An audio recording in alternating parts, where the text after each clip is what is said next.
Okay, ایک اچھا سوال تھا پچھلے سیشن کے بارے میں، العالمین کے بارے میں. اس بات کی کیا دلیل ہے کہ العالمین جہانوں کے لیے نہیں لوگوں کے لیے استعمال ہو رہا ہے؟ میں نے بیسکلی لوگوں کی بات کی تھی نا.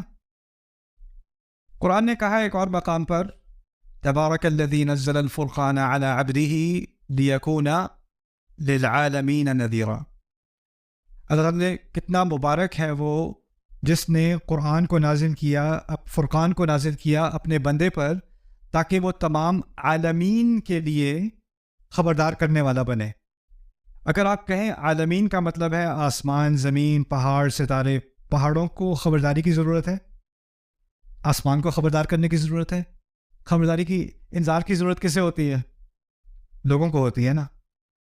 اولم ننہک عن العالمین، ایک رسول سے کہا گیا قرآن میں ہم نے آپ کو عالمین سے منع نہیں کیا، یعنی آپ لوگوں کے چکر میں نہ پڑا کریں، ان کی باتوں میں عمل دخل نہ کریں، اپنی بات سے بات رکھیں، اپنے کام سے کام رکھیں.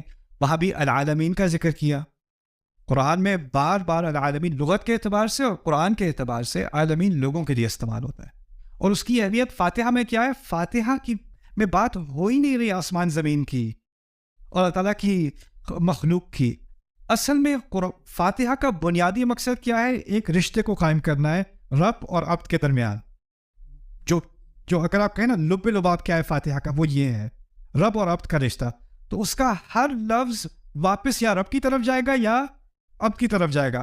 یہاں السماواتی والارض کہا ہوتا تو عبد کی طرف بات نہ جاتی، کہیں اور چلی جاتی. لیکن العالمین کیا ہے تو اللہ تعالیٰ کے بندوں کی طرف واپس ہے. یہ بات، یہ قرآن کے الفاظ کا ایک دقیق استعمال ہے. ہر لفظ کا ایک مقصد ہوتا ہے صورت کے اندر. جب صورت کا مقصد سمجھ میں آ جائے تو ہر لفظ اس مقصد کی طرف آپ کو واپس لے جاتا ہے اور وہ مقصد پھر خود ہی سے واضح ہو جاتا ہے.